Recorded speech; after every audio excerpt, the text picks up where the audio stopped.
महापालिकेच्या वतीने 10,000 वृक्षरोपट्यांचे वाटप, वृक्षारोपण मोहीम, वसुंधरा शपथ तसेच पर्यावरणपूरक विविध संकल्प करून जागतिक पर्यावरण दिन उत्साहाने साजरे करण्यात आला।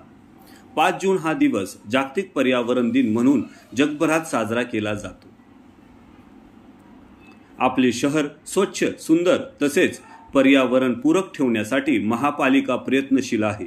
शहरवासियांचा देखील याबाबत सहभाग मिळत आहे असे सांगून आयुक्त शेखर सिंह यांनी पर्यावरण दिनानिमित्त फक्त वृक्षारोपण करून चालणार नाही, प्रदूषण टाळण्यासाठी प्लास्टिक मुक्ती, वायू प्रदूषण रोखण्यासाठी वाहनांऐवजी सायकलचा वापर यासारखे उपक्रम घेण्याचे आवाहन केले।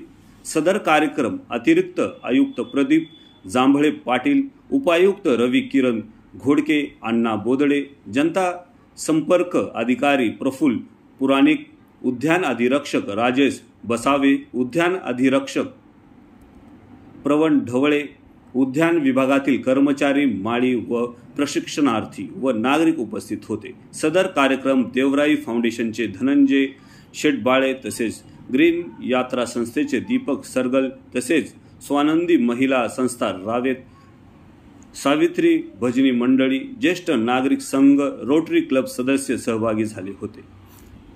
याच दरम्यान डिफेन्स फोर्स लीग व DFT फाउंडेशन यांच्या वतीने जागतिक पर्यावरण दिन पिंपरी चिंचवड शहरात उत्साहाने साजरी करण्यात आला। पिंपरी चिंचवड शहर, पुणे जिल्हा, महाराष्ट्रातील लोकप्रसिद्ध डिफेन्स फोर्स लीग व DFT फाउंडेशन यांच्या प्रमुख नरेश गोल्ला व माजी सैनिक रघुनाथ सावंत व इतर कर्मचारी वतीने पिंपरी चिंचवड शहरातील चिखली परिसरात स्थानिक नागरिक तसेच लोकप्रसिद्ध सामाजिक कार्यकर्ते, महिला बचत गट यांच्या संयुक्त विगमाने चिखली येथे वृक्षारोपण करून एक आदर्श व जागतिक पर्यावरण दिन साजरी करण्यात आला आहे।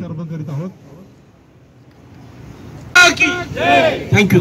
जास्ती काय बोलणार नाही। आज या ठिकाणी घरकुल परिवार, आम्ही घरकुल परिवार बोलतो, या परिवाराच्या वतीने जागतिक पर्यावरण दिनानिमित्त घरकुलच्या सर्व सभासदांच्या वतीने ज्यांनी याच्यात सहकार्य केलेले आमच्या सर्वांकडून DFL group, defence force league या संस्थेत मी अध्यक्ष आहे, यांच्या वतीने आपल्याला सर्वांना हार्दिक शुभेच्छा।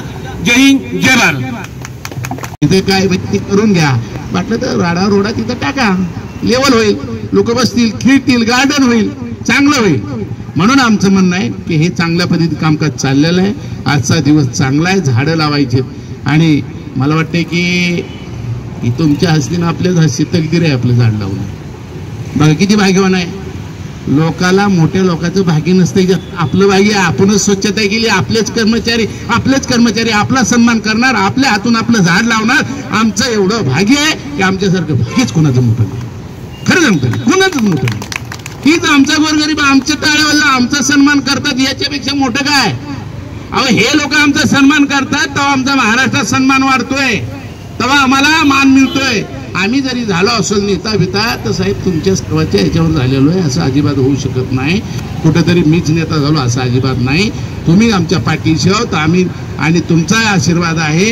आणि तुम्ही आता बरोबर साहेब आपल्याला झाडं लावायचंय, या झाडाला जपायचंय आणि या परिसर जे आहे तुम्ही स्वच्छता ठेवतात, खऱ्या दृष्टीने मी आणि माझ्या सर्व वतीने तुमचं हार्दिक अभिनंदन करतो। कामगाराचं, सर्व कर्मचाऱ्याचं, अधिकाऱ्यांचं आणि आमच्या रिक्षाट्यांचे जे आहेत सर्व अध्यक्ष विध्यक्ष सर्व पक्षाचे लोक आहेत त्यांचेही मी हार्दिक अभिनंदन करतो। मलाही बोलवलं, मलाही सन्मान दिला, मला वाटलं उशीर होईल पण नाही झाला उशीर, आणि आपण सर्वजण आया बहिणी उपस्थित आहेत, आया बहिणींचंही माझ्या बहिणीवांचं बी मी हार्दिक अभिनंदन करतो आणि इथं थांबतो आणि झाडं लावण्याचा आपला कार्यक्रम सुरू